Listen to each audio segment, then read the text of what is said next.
नमस्कार मंडळी. आज पुन्हा एकदा आपण चाललो आहोत आपल्या भटकंती ग्रुपसोबत सह्याद्रीत भटकंती करायला. आज आपण आलो आहोत सह्याद्रीच्या कुशीत वसलेल्या एका ऐतिहासिक आणि निसर्गरम्य किल्ल्यावर, किल्ले सुधागड. पूर्वी या किल्ल्याला बोरफगड या नावाने ओळखलं जायचं. छत्रपती शिवाजी महाराजांनी ह्या किल्ल्याचं महत्त्व ओळखून त्याला सुधागड हे नाव दिलं, अशी इतिहासात नोंद आढळते. गडावर चढताना आजूबाजूचा हिरवागार सह्याद्री, धुक्याने भरलेले डोंगर आणि शांत वातावरण हा पूर्ण प्रवासाचा एक वेगळा अनुभव देतो.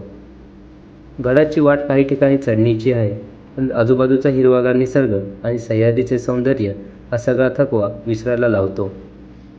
पावसात तर या परिसराचं रूप आणखीच सुंदर होतं. धुकं, हिरवाई आणि डोंगरामधून येणारा गार वारा एकदम भन्नाट अनुभव. पण ह्या गडाचं सगळ्यात खास आकर्षण म्हणजे गडाच्या माथ्यावरून दिसणारा सह्याद्रीचा भन्नाट नजारा. गडाच्या माथ्यावर पोचल्यानंतर आपल्याला दिसतात किल्ल्याचे अवशेष, तटबंदी, पाण्याची टाकी आणि भोराई देवीचं मंदिर. इथे आल्यानंतर एक गोष्ट नक्की जाणवते, आपल्या पूर्वजांनी किती कठीण परिस्थितीत हे गडकिल्ले उभे केले आणि स्वराज्याचे रक्षण केले असेल. म्हणूनच हे किल्ले फक्त दगडमातीचे बांधकाम नाहीत, ही आपल्या इतिहासाची आणि शौर्याची जिवंत ओळख आहे. जर तुम्हालाही ट्रेकिंग, निसर्ग आणि इतिहासाची आवड असेल तर किल्ले सुधागड तुमच्या ट्रेकिंग लिस्टमध्ये नक्की असायला हवा.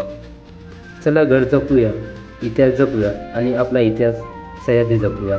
जय भवानी, जय शिवराय, जय शंभूराजे.